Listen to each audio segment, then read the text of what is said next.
আসসালামু আলাইকুম। আশা করি সকলেই ভালো আছেন। চাকরির ডাক অর্থাৎ সাপ্তাহিক যে চাকরির ডাক পত্রিকা আছে, এই পত্রিকার মধ্যে যতগুলো রানিং অর্থাৎ রিসেন্টলি যে জব সার্কুলার গুলো, এগুলো কিন্তু সুন্দরভাবে এখানে তুলে ধরা আছে। আপনারা যদি এই ভিডিওটা দেখেন, একদম যত ধরনের নিয়োগ সরকারি, বেসরকারি সব ধরনের নিয়োগগুলো কিন্তু আপনারা জানতে পারবেন। তো এই ভিডিওগুলো আমি একটু শর্টকাট করেই শর্টকাটের মাধ্যমে আপনাদেরকে জানানোর চেষ্টা করব। তো এটা কিন্তু 18 জুলাই অর্থাৎ এই যে এই সপ্তাহে রানিং সপ্তাহে যে নিয়োগগুলো সেগুলো কিন্তু এটাতে দেওয়া আছে। তো তার আগে আমি বলে নেই, এইরকম ভিডিও আপনি যদি পেতে চান তাহলে অবশ্যই এই চ্যানেলটাকে সাবস্ক্রাইব করে রাখতে পারেন। যত ধরনের রিসেন্টলি যে সার্কুলার প্রকাশ করা হয় সবার আগে কিন্তু আমি ভিডিওগুলো আপলোড করার ট্রাই করি, এবং ভিডিওগুলো যখন যে পরীক্ষা হয় সেই পরীক্ষার যে প্রিপারেশনের জন্য যে শর্ট সিলেবাস সেই সিলেবাসগুলো কিন্তু আমি আমার ইউটিউব চ্যানেলে আপলোড করে থাকি। যদি আপনারা এটাতে সাবস্ক্রাইব করে রাখতে পারেন, ভিডিওগুলো দেখলে আপনার ভালো একটা উপকার আসতে পারে। সো এখন আমরা দেখব যে বাংলাদেশ ক্ষুদ্র ও কুটির শিল্প কর্পোরেশন, এখানে কিন্তু 185 জনের একটা নিয়োগ বিজ্ঞপ্তি প্রকাশ হয়েছে। তো আচ্ছা, একটা কথা বলে নিই, আমি কিন্তু আবার প্রতিটা নিয়োগের ভিডিও কিন্তু আমি আমার চ্যানেলে আলাদা আলাদা করে আপলোড করি যখন যেটা আর কি নিয়োগ প্রকাশ করা হয়। কিন্তু এই ভিডিওতে আমি এ টু জেড সবগুলোই দেখাবো আর কি, কোন কোন নিয়োগ আর কি এখানে অর্থাৎ এই রিসেন্টলি এই সপ্তাহে বা এর আগের সপ্তাহে যেটাতে এখনো বর্তমানে আপনি আবেদন করতে পারবেন, সেই নিয়োগগুলো এখানে আছে, সেই নিয়োগগুলো আপনি দেখতে পারবেন। তো বাংলাদেশ ক্ষুদ্র ও কুটির শিল্প কর্পোরেশন 185 জন, এটাতে কিন্তু আপনার আবেদন করতে পারবেন। এখানে যে আবেদনগুলো দেখতে পারতেছেন, একজন দুইজন তিনজন করে নিবে এগুলোর পদে। তো এটাতে আপনি করতে পারেন, এবং আপনি এখানে ঢাকা ইলেকট্রিক সাপ্লাই কোম্পানি, এটাতে আপনি আবেদন করতে পারেন। পদ সংখ্যা 40 জন, এই যে 12 জন 3 জন আপনার হচ্ছে অ্যাসিস্ট্যান্ট ইঞ্জিনিয়ার পদে নিবে। তো আপনারা এগুলো একটু দেখে দেখে নেবেন, আমি পিডিএফ এর লিঙ্ক দিয়ে রাখবো, আপনারা চাইলে এখান থেকে ডাউনলোড করে আপনারা জুম করে দেখতে পারেন। তারপর আমরা দেখবো যে তথ্য সম্প্রচার মন্ত্রণালয়, পদের সংখ্যা 177 জন। তো আপনারা কেউ যদি তথ্য সম্প্রচার মন্ত্রণালয়ে জব করতে চান তো আপনারা কিন্তু আবেদন করতে পারেন। তো এখানে কি কি পদ দেখেন: ষাটলিপি, ঊর্ধ্বতন, সাউন্ড মেকানিক, ড্রাইভার, অফিস সহকারী, হিসাব সহকারী, ঘোষক, স্টোর অ্যাসিস্ট্যান্ট এবং মোটর মেকানিক। সো এই পদগুলোতে যারা বিভিন্ন প্রতিষ্ঠানে অর্থাৎ যুব উন্নয়ন, টিটিসি, টেকনিক্যাল, এগুলোতে যারা কোর্স করে থাকেন তাদের কিন্তু 3 মাস, 6 মাস বা 3 বছরের কোর্স আছে। সেই কোর্সগুলোর থেকে যারা ড্রাইভিং শিখছেন, তারপর আপনার এখান থেকে মোটর মেকানিক শিখছেন, স্টোর অ্যাসিস্ট্যান্ট, এগুলো যারা শিখছেন তারা কিন্তু আপনারা এই পদগুলোতে আবেদন করতে পারবেন। সো এরপর আমরা দেখবো এদিকে, তো সিভিল সার্জন জয়পুরহাট, তো যারা জয়পুরহাট থেকে আবেদন করতে চাচ্ছেন সিভিল সার্জনে, আপনারা কিন্তু আবেদন করতে পারেন। বিশেষ করে স্বাস্থ্য সহকারীতে 58 জন, উচ্চ মাধ্যমিক পাস ও সমমান পরীক্ষা উত্তীর্ণ থাকতে হবে। আপনারা কিন্তু চাইলে আবেদন করতে পারবেন। তো এরপর আমরা দেখবো যে বিষয়টা বাংলাদেশ সেনাবাহিনী, তো এটা সম্পর্কে কিন্তু আমি অলরেডি সুন্দরভাবে ভিডিও একটা আপলোড করে রাখছি, আপনারা চাইলে আমার চ্যানেলে দেখতে পারেন। ওটাতে কিন্তু কিভাবে নিয়োগ হয়, কিভাবে লিখিত পরীক্ষা হয়, আমি কিন্তু সব তুলে ধরছি। তো এখান থেকে আপনারা দেখবেন যে বাংলাদেশ সেনাবাহিনীর 86তম বিসিএস স্পেশাল এএমসি কোর্স, অর্থাৎ এটাতে দুইটা নিয়োগ ছাড়ছে, একটা হচ্ছে হলো ক্যাডার পদে, আর একটা শুধু মহিলাদের নার্স পদে। কিন্তু তো আমার এই ভিডিওটা যদি কোনো মহিলা নার্স দেখে থাকেন, আপনাদের জন্য একটা দারুণ সুযোগ। আপনারা কিন্তু চাইলে এই সেনাবাহিনীর যে নার্সিং যে একটা নিয়োগ সার্কুলার আছে, আপনারা কিন্তু এটাতে চাইলে আপনারা আবেদন করতে পারেন। আপনার কিন্তু একটা ভালো অপরচুনিটি কিন্তু আছে, ঠিক আছে? তো যারা নার্স দেখে দেখবেন তারা ওইটাতে আবেদন করবেন। এখানে কেন জানি একটাই শুধু পদ দিছে, অর্থাৎ একটাই সার্কুলার, দুইটা সার্কুলার আসছে সেনাবাহিনীর। তো একটা হচ্ছে আপনার এই যে এটা, আরেকটা হচ্ছে আপনাদের শুধু মহিলাদের জন্য। তো এটাতে আপনারা একটু দেখবেন যে বিএমএ, অর্থাৎ আপনার নন ক্যাডার যেটা আছে আর কি, সে ক্যাডেট পদে আর কি, সেটাতে আপনার যে উচ্চতা এখানে দেখবেন 5 ফুট 4 ইঞ্চি, মহিলাদের জন্য 5 ফুট, এবং ওজন 57 কেজি, আর হচ্ছে হলো মহিলাদের জন্য 48 কেজি, বুক আপনার হলো প্রসারিত অবস্থায় 30/32 ইঞ্চি, 28/30 ইঞ্চি। তো এগুলো আপনি দেখবেন সুন্দরভাবে।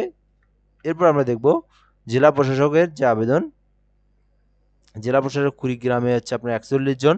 তো আপনারা এটা দেখতে পারেন। এখান থেকে কৃষিবিদ 42 জন, কৃষি বিশ্ববিদ্যালয়ে আপনারা এগুলো একজন একজন করে নিবে, সবগুলো পদে একটা একটা করে নিবে। তো এগুলো আপনারা সুন্দরভাবে দেখে নিন। এরপর আমরা যেটা বিষয় দেখব, জেলা প্রশাসক মুন্সিগঞ্জে 29 জন নিয়োগ দিবে। তো 6 জন, 2 জন আপনার হচ্ছে কেশিয়ার, অফিস সহকারীতে 6 জন। তো এখানে এইরকমই 12 জন হচ্ছে অফিস সহায়কে।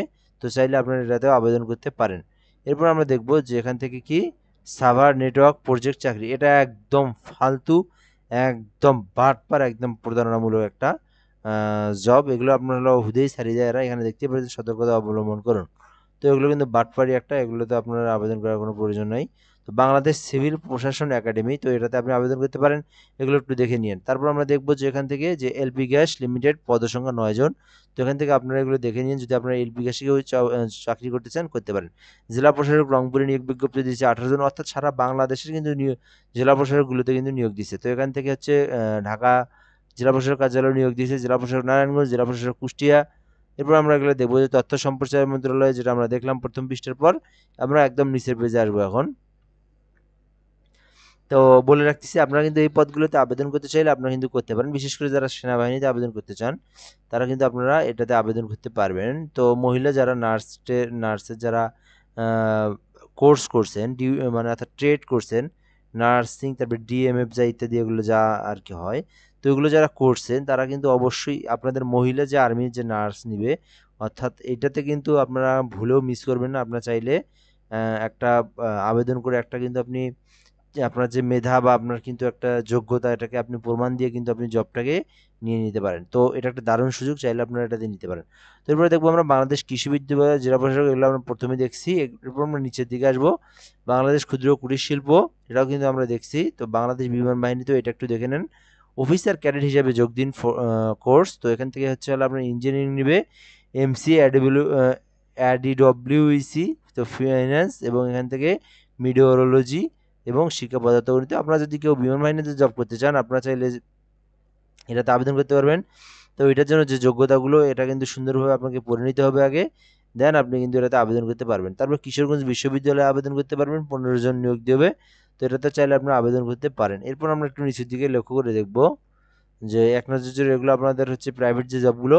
তারপর এখান থেকে আমরা দেখব যে পদসংখ্যা 9টি, president professor doctor Iajuddin Muhammad residential model school, বিশাল বড় নাম, ওরে আল্লাহ। জেলা প্রশাসক পিরোজপুরে নিয়োগ দিবে। বাংলাদেশ সেনাবাহিনীতে আপনার এই তো কে বলে দেয় না, এই তো দিয়ে দিছে। তো এই যে আমি যেটা বললাম যে স্বল্পমেয়াদী commission, AFNS, armed forces nursing মহিলা, তো আমি যেটা বললাম আর কি একটু আগেই। তো যারা মহিলা আছেন দেখতে পাচ্ছেন, আপনাদের আবেদনটা দ্রুত আবেদন করে ফেলুন। তো যারা বেসরকারি অর্থাৎ সরকারির জন্য প্রিপারেশন নাই, দ্রুতই চাকরির দরকার, একটা আপনার বেসরকারি চাকরির দরকার, আপনি কিন্তু যমুনা গ্রুপকে সহজেই সাজেস্ট করে নিতে পারেন। তো মাধ্যমিক ও উচ্চশিক্ষা মাধ্যমিক দিনাজপুর বোর্ডে 5 জন নিয়োগ দেবে, আপনার চাইলে আবেদন করতে পারেন। এটা তো একদম একটা সোনার হরিণ চাকরি, চাইলে আপনার এটাতে সুন্দর একটা আরামের একটা চাকরি আপনারা করতে পারেন। শিক্ষা বোর্ডে দিনাজপুর, অনেক সুন্দর একটা জেলা। লেচু খাইতে পারবেন, আমও খাইতে পারবেন, ঠিক আছে। তো আমি গেছিলাম, আমার খুব ভালো লাগে জেলাটা। তারপর আমরা দেখবো York and engineering workers limited. তো চাইলে আপনারা এটাতে আবেদন করতে পারবেন। জেলা প্রশাসক মানিকগঞ্জে আবেদন করতে পারবেন। মোটামুটি এগুলোই, এরপর আর কিছু নাই। তো আমরা একটু বলে নেবো, আপনি সরকারি বেসরকারি জব নিউজগুলো কিন্তু এই চ্যানেলে পেয়ে যাবেন, এবং আপনারা চাইলে আবেদন করার যে প্রসেসিংটা, এটাও কিন্তু আমি সুন্দরভাবে দিয়ে দেই, বা কমেন্ট করলেই কিন্তু আমি সেই বিষয়ে আবার ভিডিও তৈরি করি, যার যে সমস্যা আমি সেই সমস্যার সমাধান দেওয়ার চেষ্টা করি। তো এবং প্রতিনিয়ত আমি যখন যে ভিডিওটাই অর্থাৎ যে সার্কুলারটাই আসে, সেই সার্কুলার সম্পর্কে আমি সুন্দরভাবে বিস্তারিত আলোচনা করি, এবং আবেদনের যে প্রসেসিংটা সেটা দেখা দেওয়ার ট্রাই করি। সো আজকের এই ভিডিওটা এ পর্যন্তই। ধন্যবাদ। আসসালামু আলাইকুম। কমেন্টে জানাবেন ভিডিওটা কেমন লাগলো। নেক্সট ভিডিওতে দেখা হবে ইনশাআল্লাহ।